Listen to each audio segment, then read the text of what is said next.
Hello and good morning to all my friends out there. I am so happy to be back in the garden with you this morning, and clearly at the very top we cannot ignore the times where we completely remember why our region got shifted into a subtropical region, because September, August, we are talking about the warmth of 80 plus degrees plus morning rains and showers throughout the day. Being so thankful for the moisture. I know that everyone has just been so grateful for all of the moisture that's been available for our land, and just to cool things down and to put this nice cloud cover over. It's been really nice. I also want to say thank you to everyone that took the time to come out to the seed and plant swap this past Thursday. It was a really nice time. It wasn't super crowded. We had a great time. Someone mentioned that it was just kind of like a pep rally for getting our fall garden started, and I thought that that was a really good way to say it, because it was a great opportunity for us to trade some seeds, trade some plants, but mostly trade some advice, trade some stories, and trade what we're learning about on our own land and what things we're planning on doing. So thank you all so much for that, and I look forward to doing it again, and I look forward to getting the opportunity to do it out at the farm in the very near future. Now, I also want to be sure to ask you all to go over to Aislynn Campbell's YouTube channel and subscribe. It's free. If you use YouTube at all, whether you pay for premium YouTube or not, you can subscribe to different YouTube channels that are important to you. You'll get little emails and notifications when I post brand new videos. And more than anything than that, you're supporting me by helping me grow my audience on YouTube. And I appreciate that. All right. So let's get into it. What do we have going on in the garden these days? It's September. It's a September garden tour. You know, at the beginning of the month, I like to do that. Of course, I'm seeing a lot of growth from all of my beautiful okra. This is a burgundy okra that makes all of these beautiful red stalks. I just love this plant. In your edible landscape, whether you're eating all of the okra or not, it's a pretty plant. And it just covers and helps to shade and all kinds of things like that. So I've really appreciated that. I do come out and pop okra off of it and get enough for us to do small meals and things like that. But mostly it's here just to add structure to my garden, add height to my garden, and add beauty to my garden at this time of the year. Of course, all of my scarlet sage is kind of overgrowing at this point, and that's okay because I'm letting it cool my soil, add structure, and then when I'm ready to start planting here in the next couple of weeks, actually in the ground, I'll just cut this stuff back and work from there. Of course, you can see all I've begun doing. A lot of people don't know this, and I want to make sure that everyone knows how easy it is to regrow pineapples. Now, it takes a long time. It'll take 2.5 to 3 years to actually produce a pineapple, but these are just the tops of pineapples, and I literally did nothing more than stick them in some good potting soil. That's it. I didn't need to let them root out in the water or anything like that. I just stuck them in the soil. And come this way, Joe. After about a year and a half and watering from the top, and if you think about, these plants are subtropic and tropical plants, so they will grow in our area, but we got to give them a little bit of the more subtropical tropical treatment. And so what I do is I water from the top up here to make sure that it's getting that morning warmth that it's looking for. I've learned a lot about these type of tropical plants. They actually pull their water in through the leaves. They actually do, it's almost like perspiration, and so their pores open up at a certain time of day, and that's when they bring the water in. And they like to do that in the morning because that's generally in the tropics. That's when you get the rain, is in the morning. So I have a question for you about this. When I look at the size of the 1.5-year-old pineapple, it's clearly going to have to go into a larger pot than what you have these two infants in. Yeah, that's just no problem, because once it really starts to set its roots in, it creates a plant will begin to create the structure of the pot. And so then once that happens, it's very easy to remove this from the pot and put it into the next bigger pot. So you might go from a pot this size to a pot this size. Yep, and just keep moving it up. It doesn't even have to be in a pot that big. I think I grew a pineapple in a pot that big the last time, and I almost ignored it completely because I just didn't really know that much about pineapples. So that first pineapple probably took me about 4 years. But if you give the pineapple attention, you get it in some good soil and you make sure that it gets that good morning water right down in the center of it most days, then 2.5 years and you'll have a nice little pineapple coming out of it. So, of course, we've got all of our good milkweed still growing, very happy, putting on those pretty flowers so that the monarchs can enjoy that. And I learned from my friend Larry Joe during the seed swap that there's actually a fake monarch. It has a little bit different dots on its wings. She gave me the name of it, but I'll have to ask her about that on another day. But it's interesting. I'm learning so much. I love, that's the thing that I love about gardening, and the thing that I love about all of the stuff that I've been doing over the years, and that is that we're just learning with our hands in the dirt. I love that learning with your hands in the dirt concept, which means that I don't know everything today. I'm giving you what I know today, but tomorrow I may have more. And so that's just a fun part of gardening, right? Okay, so as you can see,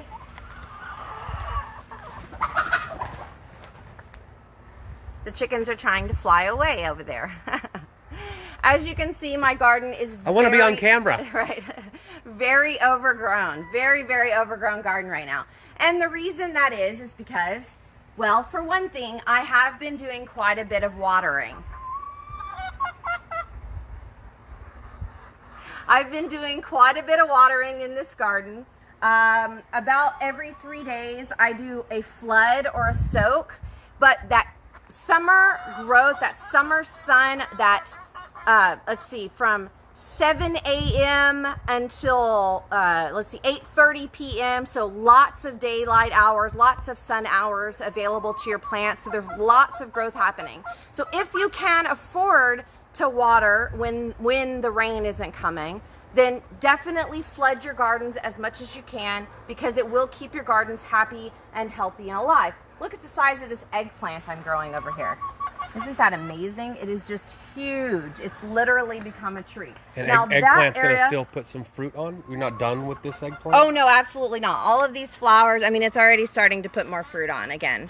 So all of these flowers, the challenging part right now is the temperatures. So as long as your plants are healthy, happy, whether they're putting on flowers or not, we're still in that time period where we're not really setting fruit. Couple of reasons. One, pollination isn't really working because it's too hot, and really just the flowers are not setting fruit because of the temperatures. So the goal right now is just simply to keep your plants happy, healthy, and watered, alive, so that as soon as those temperatures just keep decreasing, you're already seeing it. I know that sounds crazy for those of you around here, like, oh yeah, September, October, we're going to be in this. But the temperatures do begin to drop, the rains do begin to come, and the soil temperatures change, and that's when you begin to see a lot of different fruit coming on to the good plant that has had flowers throughout the summer. I've been watching you plant little seeds. Yes, lots. And I can tell right now exactly what you're talking about. You're on the eve of putting all that stuff into the ground. It's kind of an exciting time. Yep. Waiting for the temperature to drop, waiting for the temperature to drop, and then the garden's going to look completely different in a few weeks. Yep.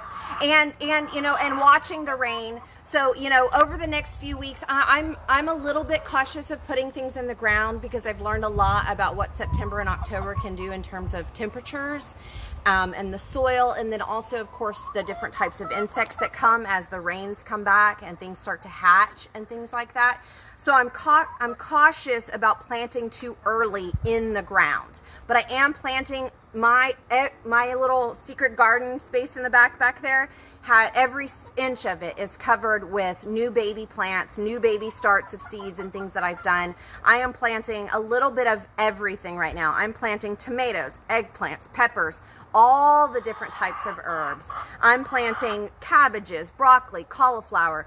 I'm not planting. I saw Brussels sprouts. Brussels sprouts, yes. I've been planting my Brussels sprouts. I'm still heavily trying to get as many of those. I want to get that seed package done. It's time to get them ready to grow into the bigger plants.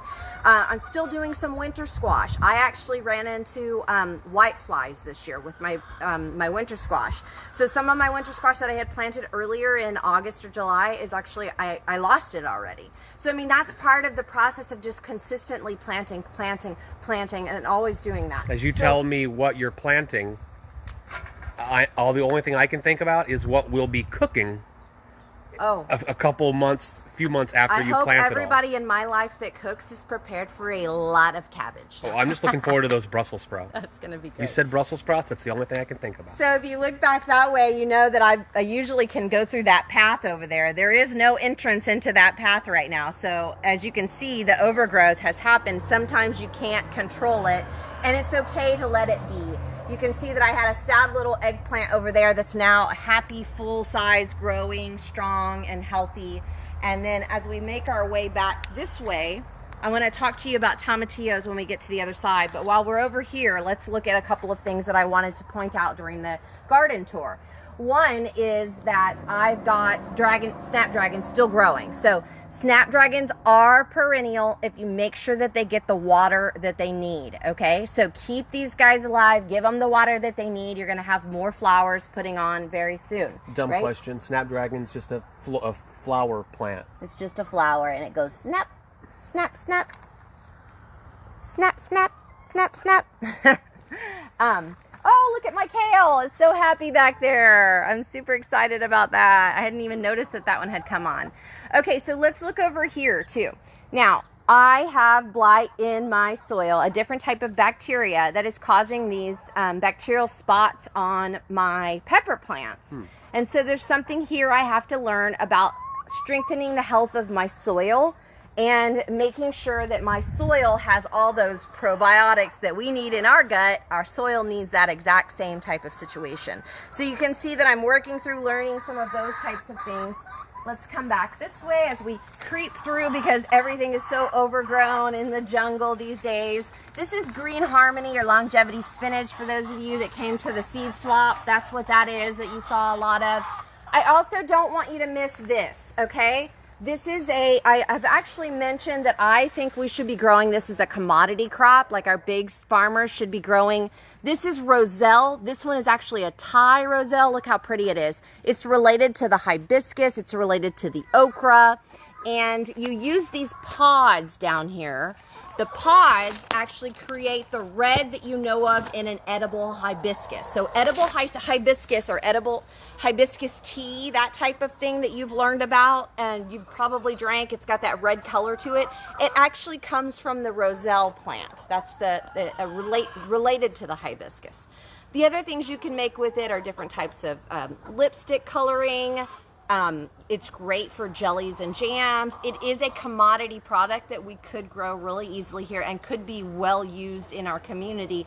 And so I'm always hopeful. I keep pushing that out there thinking that someday some farmer will say, you know what, I'm going to turn one field into a roselle and see what I can do with that. And the trick in all of that large scale commodity is what do they do with it after they grow it? And so that's a little bit of a challenge, certainly. Okay, before we make our way back that direction, let's talk about these boards going on over here in the chicken coop. Yeah, if you look at my coop, our coop, mine. Hello. There are... That's Maleficent. Oh, they're mean to her. Actually, they're really mean to Barbs. Everybody picks on Barbs. You'll notice that there are 4 posts. I have fed you people. What is your problem? They like to be on camera. There's 4 posts, and the footprint of that is 4 by 4, 4 foot by 4 foot. So I'm going to put 2 more posts in, 4 foot away from these, and double the size of the coop. The nesting. That project starts today. The nesting boxes are getting crowded. Come here. Come here. Come here. Gotcha. She doesn't like to be held at all. It makes her mad. She yells at me and tells me about it. Ladybird.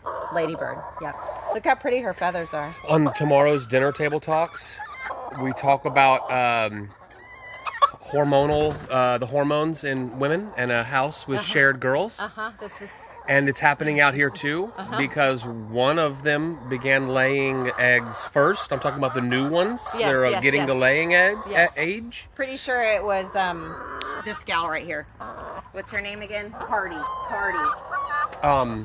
Now they're starting to all begin to lay. Yeah, and they're yelling at each other like, I need to get in the box and lay an egg. Let me lay an egg. That's why you're hearing so much noise this morning. So we need to make more space for them. So of course I'm so happy about all my beautiful zinnias that just keep popping up, and one zinnia flower doesn't just produce one zinnia flower. It produces a lot of zinnia flowers. So all you have to do if you're wanting to cut your zinnias is just cut out the flower that you're wanting to cut out. Now this one isn't completely open, so you wouldn't cut it yet, but this one is completely open. So I might cut this one out and take it back to my house, but you can see that on this same plant is another flower that will bloom there, another flower that will bloom there. So I'm letting this happen. And then I also love these little tiny zinnias. So this one plant doesn't put these big bushy zinnias on, it puts these little baby zinnia pops in it. It puts lots of them on, and it's pink, and I love that. Okay, so tomatillos. I'm learning about tomatillos. My tomatillo plant, look how big this one tomatillo plant is. And then I've got another one over there. I have a lot of tomatillos, and I'm hopeful that I will have a better pollination rate as soon as the temperatures start to drop. Then I'll start putting fruit on. I'm hopeful. You will get to see whether or not it all works out that way. Now, I have grown in the past some successful tomatillos, but I always felt like it was kind of an accident, that I didn't really understand the timing. I didn't really understand how they pollinated well together. So this is a great opportunity with you and me to get our hands in the dirt and learn about tomatillos and how it works and how we can be more successful with growing lots of tomatillos. If you've never eaten a tomatillo before, they are so delicious. They make some of the sweetest, like salsa. One of my favorite places to eat tomatillo verde at is at Green, at the grist mill in Green. I love that stuff up there. Okay, so back over here in this part of the garden, I'll call this like the container garden or even the Satsuma Island right here. So these are starting to turn orange. Come around over here. This one is already starting to turn orange. So we are definitely moving into the fall when your citrus is starting to turn. So I'm gonna have my first crop. It's a baby crop, but I'm gonna have my first crop of Satsuma mandarin, the little mandarin oranges this year. And I'm super excited about that. But also I have growing, you may have seen this last week, but I have a couple of cantaloupes that have come on. Now the cantaloupe vine itself is actually in a pot. So I'm trying not to overwater it, and then I just kind of let the vines weave up through this plant. You said you had one more? Yeah, there's two. There's one here, you see, and there's one here, and there's actually one up here, but it's kind of wompy. It's got a weird shape to it. So that's happening right there, and it's nice to be able. I do have aphids on this plant, so it's apparently not as healthy as I would like for it to be, but I'm going to let that fruit set, and then it'll probably be done. That plant will just be completely done. But I planted it in a pot so that I can manage the water of this particular plant compared to some of the other plants. And of course, I have lots and lots of basil, tons of basil. My tomato plants, some of them are doing really, really well, and some of them are dying off no matter how much I water them. So the ones, this space right here, whatever it is about the sun, the soil, the soil is actually, it's in pots. So all of these tomato plants over here that have always been on this corner over here are in pots. So it's not really the soil, it's the placement. It has something to do with how things work in this area and the flowers that are over here, but my tomato plants do really well. So you can see how large this tomato plant is and how grown it is. And it keeps putting flowers on. And so once the flowers start to set fruit, as the temperatures cool, so we're looking at maybe late September, maybe October even, maybe November, but as long as that happens, and as long as we don't have like a massive, hard, crazy freeze, I'm gonna have beautiful tomatoes in the fall, and that's gonna be a lot of fun. Okay, so let's walk back over here. Yeah, go, let's walk back over here so I can just show you what I'm talking about. This space right here, anybody that's been watching, you know I have been trying to grow tomatoes on this fence line right here. That's kind of what the fence line was built for. And the way it was built was because I needed some trellising for tomatoes. The tomatoes do not like it here. No matter how much I water, no matter how, I just have not created a space here that makes them very happy. I know one thing is that I deal with spider mites over here. They're maybe not getting enough sun, or maybe right at this point they're getting too much sun. I mean, you can see the plant will grow, it gets happy, and then, Now, I will tell you that these pots down here on the end have been getting a lot of direct sun and not as much water as some of the stuff over in those areas over there. And so that alone could be what's going on. But ultimately, it's a learning phase, and growing tomatoes is an art. There's a lot to learn about growing tomatoes. For those of you that are beginners, grow your cherry tomatoes. Those heirloom big red cherry tomatoes, they grow really, really easy.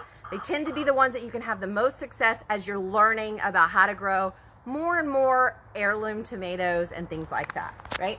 Okay, and of course make sure you put in tons of basil around all of your tomato plants. I've got another tomato plant over here that's doing pretty good. It's got a little bit of blight. You can tell that's what some of those brown leaves are over there, but generally it's doing pretty good. Again, not in the ground, it's in the pot, okay?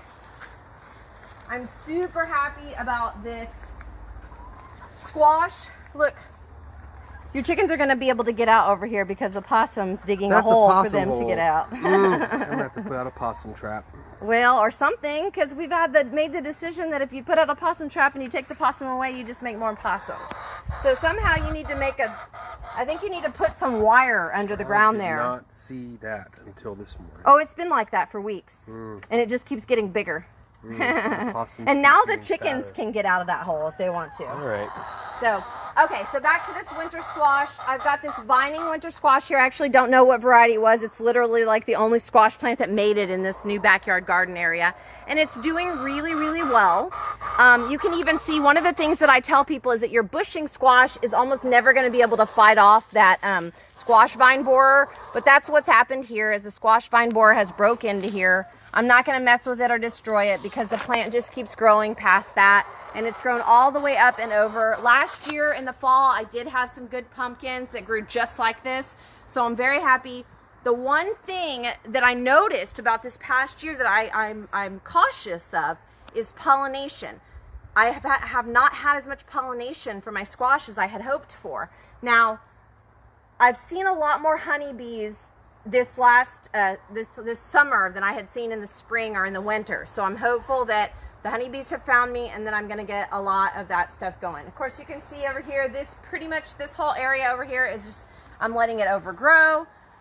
This is, again, that it's a new garden.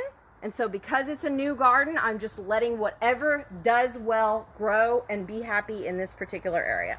Of course, my beautiful okra has done really well. I'm quite happy about that. Yes, you can grow okra in our area. You can grow it pretty much 7 months out of the year. It doesn't like the winter, but otherwise it's very happy. If you like to eat okra, you should grow okra. I will tell you that okra is very, very healthy for you. So I actually eat raw okra out of my garden. As I'm walking around, I just pluck the okra off and eat it. Okay. Here I've got a couple of little babies that I'm super happy about that are doing really well. This was a little eggplant that I started from seed. As you can tell, eggplant does well in our area. It's pretty easy. Look how healthy this pepper plant is compared to the pepper plants that I have in the other garden, where I have blight in the soil or a bacteria that my pepper plants are not doing as well with over here. So I'm happy to see how healthy the plants look over here. Of course, I lost this tomato plant over here because, as you can see, its little root ball just did not have the support that it needed. And so long, so well, whatever. See, I told you the squirrels are making campaign signs with they pull these out. It might actually even be the grackles, who knows. Anyways, okay, here's another one of those plants that is the roselle. And so this is what I'm talking about. These are the little pods that you will eventually take off. So you can kind of see as they get bigger. And one of the ways that you can manage them is you can just pop them off and throw them in a freezer bag. That way when you're ready to do something with them, like make a jam, or you could even put them in your smoothies. They're really, really good for your smoothies. Of course, you can make teas with them, all of that. I've got another one over here. I think this one might actually be a different variety than the Thai roselle. Waiting for it to start putting its little flowers on too. Now, here's another hands in the dirt learning opportunity. This time, it didn't matter how much I watered it, it wasn't getting enough sun over here. Thyme actually likes sun. One of the things that I misunderstood about thyme over all of the years is that thyme is delicate and doesn't like the sun. That's not true. For most of the types of thyme that we can grow in our area, they actually like full sun. So I'll keep trying. I've actually got quite a few seeds going in for there's lots of mosquitoes out here. That's why we're all like, blah, blah, blah, blah. You know, just growing different types of thyme to have that success. My stevia is doing well. I've got a Cuban oregano that's starting to take off. I've got a pepper plant that's still doing well. One of my little baby eggplants is still hanging in there, and it will eventually, it'll get its roots growing, and it'll be all happy, and it'll grow big and happy. And so, alrighty, that is pretty much what we're dealing with over here this year. That is the September garden. As we move into September, every day I will be planting more seeds in my pots so that I can get more plants to take off. I will be taking all of those little plants and moving them up to bigger pots so that I can strengthen some of them. Some of them are not making it. A lot of them are. So I'm getting enough plants where I can fill this whole garden, trim back stuff that I don't want in here now that we've gotten through the summer, and keep my soil nice and covered here, but then also plant a ton of stuff out at the farm. I have lots of space to plant out at the farm as well. Now, I don't want you to forget, I mentioned at the beginning of this episode, to please go over to my Aislynn Campbell YouTube channel and subscribe. It's free to subscribe. If you ever use YouTube at all, whether you pay for premium YouTube or not, you can have a subscription to any channel you choose, and it just reminds you or gives you a little ding when it's time to get a new episode. I'm putting together a homestead vlog, basically like a journal of August, that will be launching at some point here in September, and working on that project right now. Of course, Voices for Wellness is up there, where I've got 4 episodes of that with Dr. Emron, Kayla Butts, Tim Tate, and then LaDonna Rocha. Is such good information out there from great Voices for Wellness.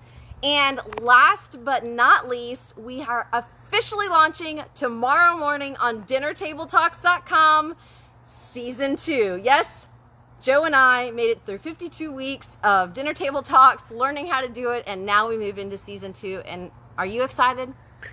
Tomorrow's episode is an evolutionary mark in the show. I'm very excited. I'm very excited. It's very, very good, and I couldn't enjoy creating with you more.